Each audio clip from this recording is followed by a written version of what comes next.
உழவர்களை அவர்களது கிராமங்களில் சந்தித்து தொழில்நுட்ப ஆலோசனைகளை வழங்க உழவரை தேடி வேளாண்மை திட்டம் தொடங்கப்படுவதாக வேளாண் பட்ஜெட்டில் அறிவிக்கப்பட்டுள்ளது. தமிழ்நாடு அரசின் வேளாண் நிதிநிலை அறிக்கையை உழவர் நலத்துறை அமைச்சர் கே பன்னீர்செல்வம் இன்று சட்டப்பேரவையில் தாக்கல் செய்தார்.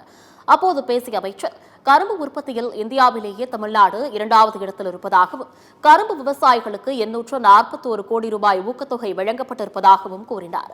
பசுமை தமிழ்நாட்டை உருவாக்கும் வகையில் தமிழ்நாடு வேளாண் காடுகள் கொள்கை அறிமுகப்படுத்தப்படுவதாகவும் கூறிய அவர், உழவர்களை அவர்களது கிராமங்களில் சந்தித்து தொழில்நுட்ப ஆலோசனைகளை வழங்க உழவரை தேடி வேளாண்மை திட்டம் தொடங்கப்படுவதாகவும் அறிவித்துள்ளார். மலைவாழ் பகுதிகளில் உள்ள உழவர்கள் பயனடையும் வகையில் வேளாண் இயந்திரம் உள்ளிட்ட வழங்க 22.8 கோடி ரூபாய் நிதி வேளாண் பட்ஜெட்டில் ஒதுக்கீடு செய்யப்பட்டுள்ளது.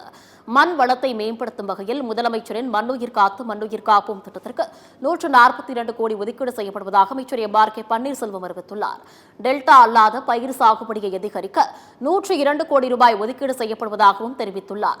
மக்காச்சோள உற்பத்தி மேம்பாட்டு திட்டத்திற்கு 40.27 கோடி ரூபாய் ஒதுக்கீடு செய்யப்படுவதாகவும், இயற்கை வேளாண்மையை ஊக்குவிக்க ரூபாய் 12 கோடியில் திட்டம் தொடங்கப்படவிருப்பதாகவும் அமைச்சர் கே பன்னீர்செல்வம் அறிவித்துள்ளார்.